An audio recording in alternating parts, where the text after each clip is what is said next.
Bonjour David. Bonjour Benoît.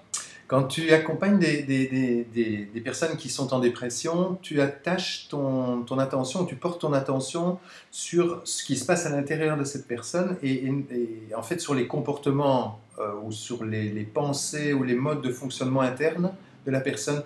Je voulais que tu expliques un peu ce que tu veux dire par là. Effectivement, hein, donc lorsque je travaille avec des personnes en thérapie, lorsqu'elles arrivent, elles sont généralement engluées dans ce qu'on appelle la lutte.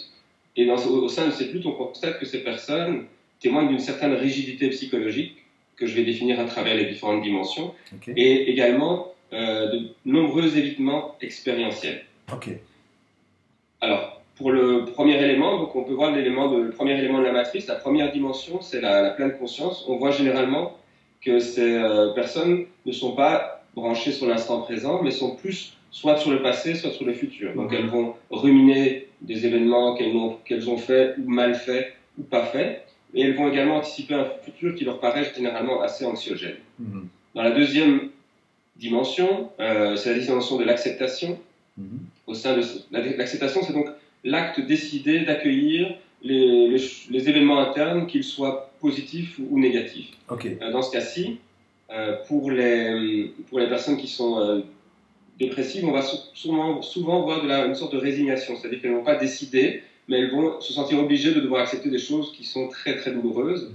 Et également, elles vont, dans un autre sens, aussi lutter en permanence contre du stress. Elles vont lutter en utilisant comme méthode l'évitement. Donc elles vont éviter les situations stressantes. C'est pour ça qu'on voit généralement qu'elles sont beaucoup moins actives, elles vont avoir moins de monde, elles vont s'isoler, elles vont avoir moins d'activité. Ensuite, on a la dimension de la fusion. Donc fusion et diffusion. Généralement, la diffusion, c'est prendre les pensées pour ce qu'elles sont, c'est-à-dire des pensées. Avoir une certaine distance par rapport à ce que l'on pense en se disant c'est une possibilité, mais il en existe d'autres. Dans le cas de la dépression, souvent les personnes sont fusionnées avec leurs pensées. Par exemple, lorsqu'elles se jugent négativement, elles ne se disent pas c'est tout, c'est moi, mais ce n'est pas que moi. Elles sont dedans et elles considèrent que quand elles disent je suis nul, c'est qu'elles sont nulles. Et là, on rentre dans la dimension suivante qui est la dimension du soi comme contexte ou soi comme processus. D'accord.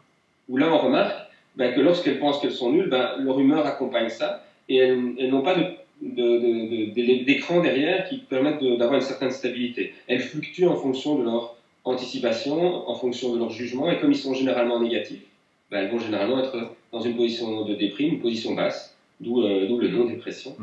Et ensuite, lorsqu'on continue le tour de la matrice, on arrive aux valeurs. Et là, on voit généralement que les valeurs ne sont plus du tout claires pour ces personnes, elles sont un peu perdues, parce qu'elles vont passer leur temps à lutter et ne savent plus dans quoi elles veulent s'engager. Et donc, on va essayer de clarifier ça.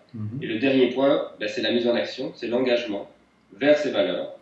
Comme les personnes sont engluées dans une lutte, fatiguées, déprimées, comme elles n'ont plus une idée claire de ce qu'elles veulent, l'engagement et les actions qu'elles posent ne sont plus présentes. D'accord. Donc, à travers ça, on retrouve l'ensemble des éléments que l'on va rencontrer dans une dépression. C'est ça. Et donc, la première étape va être de mettre en évidence ça ou de pouvoir observer ça pour ensuite, évidemment, proposer des outils spécifiques pour aider la personne à sortir de la rigidité, retrouver de la flexibilité, remettre de l'ordre dans ses pensées, dans ses modes de pensée.